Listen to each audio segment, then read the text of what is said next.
अस्सलामुअलैकुम, कैसे हैं आप? ठीक हैं, अपने आप को टाइम दे रहे हो। अपने आप को टाइम दिया करो और मुस्कुराते रहा करो, ज़िंदगी बेहतर बनेगी। आज हम बात करेंगे कि क्या किसी इंसान को वाक़ई आपसे मोहब्बत है या आपको एक वहम है। बहुत दफ़ा हमें वहम होता है और उस वहम की वजह से हम एंग्ज़ायटी का शिकार हो रहे होते हैं।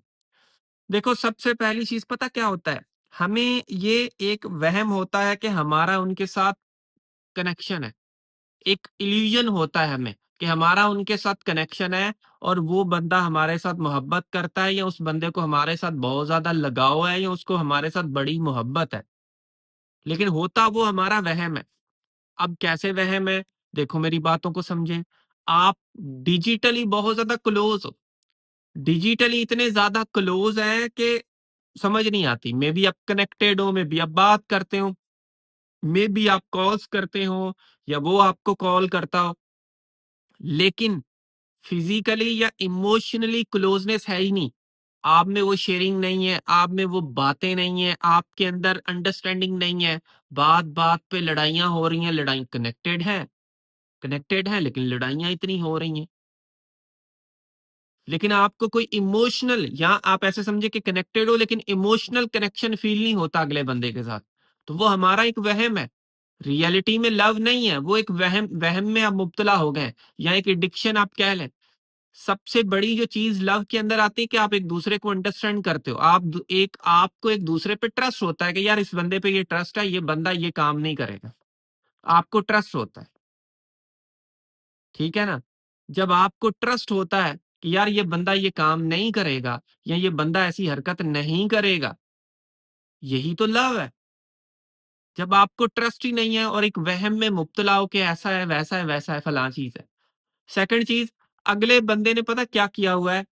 अगले बंदे ने साइकोलॉजी के अंदर बोला जाता है इमोशनल गेट कीपिंग की है। इमोशनल गेट कीपिंग क्या है? अगले बंदे ने अब इमोशनल जो उस बंदे के दरवाज़े हैं, वहाँ पे उसने सिक्योरिटी गार्ड बिठा दिए हैं।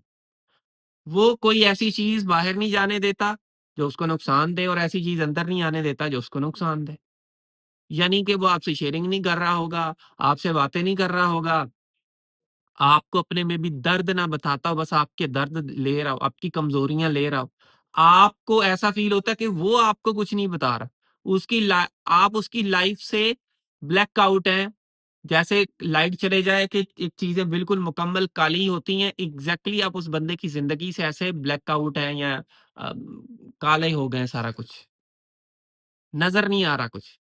तो रियलिटी में तो ऐसा नहीं होना चाहिए। जो बंदा आपसे दिल से चाहता है वो आपके सामने खुलता है, आपके सामने बातें रखता है, आपके सामने चीज़ें रखता है। लेकिन वो बंदा इस टाइप की चीज़ें नहीं कर रहा आपके साथ।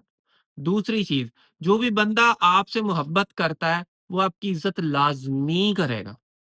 जिसको आपसे मोहब्बत होगी, वो इज़्ज़त करेगा ही करेगा। अब एक बंदा आपकी इज़्ज़त नहीं करता, आपको गालियाँ देता है, आपके साथ बुरा सलूक करता है, आपको बुरा-भला बोलता है और आप कैसे कह सकते हैं उसको आपसे मोहब्बत है? ये तो वहम में हम जा रहे हैं कि वहम है हमें। अगर इज़्ज़त नहीं करता, आपकी इज़्ज़त माशरे में नहीं कर रहा, माशरे में आपको बदनाम कर रहा है, माशरे में आपके किरदार पर उँगली उठा रहा है, तो बंदा मेरे मुताबिक ठीक नहीं है भई। आप किसी वहम में या किसी और चीज़ में पड़े हुए हैं। जो बंदा आपके किरदार पे उँगली उठाए, आपके किरदार को वो बंदा प्रोटेक्ट ना करे तो भाई क्या? आपके पीठ पीछे वो बंदा आपको प्रोटेक्ट ना करे, आपके खिलाफ बातें करे, तो आप कैसे कह सकते हैं उसको आपसे मोहब्बत है? हो ही नहीं सकता। ये बात मानने वाली नहीं है। मोहब्बत हो और वो बंदा आपके पीठ पीछे बातें सुने। जैसे जो आशिक़े रसूल होते हैं, क्या वो पीठ पीछे उनकी बातें बर्दाश्त करते हैं? हमारे नबी पे कोई बात करे बर्दाश्त करोगे? नहीं, क्योंकि हमें मोहब्बत है उससे। अल्लाह के खिलाफ कोई बातें करे हम बर्दाश्त नहीं करते। और आपको वो बंदा कहता है मुझे आपसे मोहब्बत है और आपके खिलाफ वो खुद बातें कर रहा है और लोग भी बातें कर रहे हैं और लोगों के साथ वो तालियाँ बजाता है आपके खिलाफ बातें करके, तो आप ये सोच रहे हो उसको मोहब्बत है? सोचो, नहीं है। ये ज़हन में रखो, बड़े वहम ऐसे जो है ना, वो पाले जाते हैं। अच्छा, फिर जो बंदा आप जिसको आपसे लव होगा वो आपको वैल्यू देगा लाज़मी। वो ऐसा नहीं फ़ील करवाएगा कि आप मैसेज करते हैं रिस्पॉन्स नहीं आ रहा, आप डिग्रेड फ़ील करते हो, आपको ऐसा लगता है जैसे आपकी उसकी ज़िंदगी में कोई वैल्यू नहीं है, प्रायोरिटी नहीं है। तो अगर आपकी प्रायोरिटी नहीं है, आपको फ़ील होता है कि आप अहम ही नहीं है उस बंदे की ज़िंदगी में, तो कहाँ की मोहब्बत?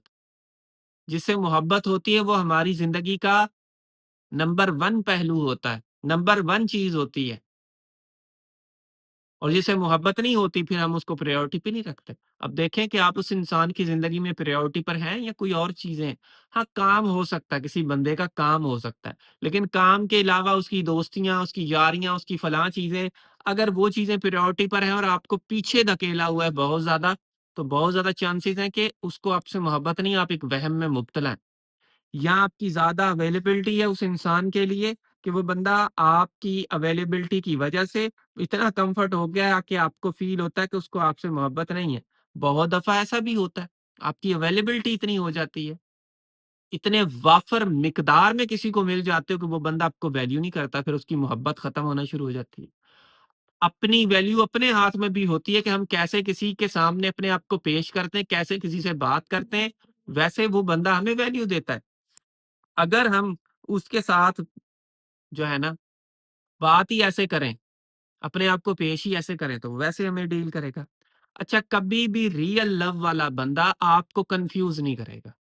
आप कन्फ्यूज़न का शिकार नहीं होंगे। अगले बंदे की पर्सनैलिटी को लेकर आप स्ट्रेस में नहीं होंगे, डाउटफुल नहीं होंगे कि उसको मोहब्बत है कि नहीं मोहब्बत, वो वाक़ई सच्चा है कि नहीं सच्चा। आप इन सवालों में मुब्तला नहीं होंगे। आपको पता होगा कि भाई सच्चा है तो सच्चा है, वो मेरे साथ सच्चा है। आपका ब्रेन एक्सेप्ट ही नहीं करेगा। और जो सच्चा नहीं होता वहाँ पे आप हमेशा डाउटफुल रहते हो। हमेशा स्ट्रेस, स्ट्रेस, स्ट्रेस, स्ट्रेस, सुकून आपका बर्बाद, तकलीफ आपको होती है, टेंशन में आप रहते हो, डिप्रेशन में आप चले गए हो, खाना आप ठीक नहीं खाते, नहाते आप नहीं हो, कुछ खेल नहीं पाते, कुछ कर नहीं पाते।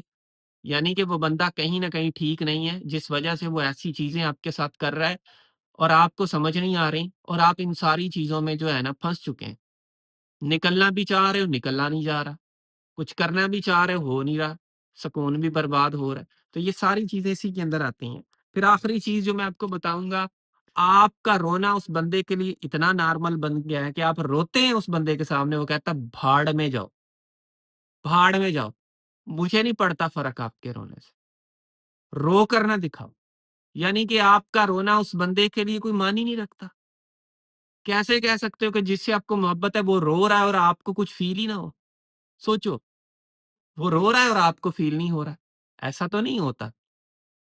जिस बंदे से हमें मोहब्बत होती है, हमें अच्छा लगता है उससे बात करके, उसका रोना अच्छा नहीं लगता, हम चाहते हैं कि हम अपनी तरफ से जितनी उसकी मदद कर सकें, हम करें, ठीक है ना? तो ये चीज़ें समझें, मुझे उम्मीद है आपने इस वीडियो से कुछ ना कुछ चीज़ें ज़रूर सीखी होंगी। So thank you for watching this video.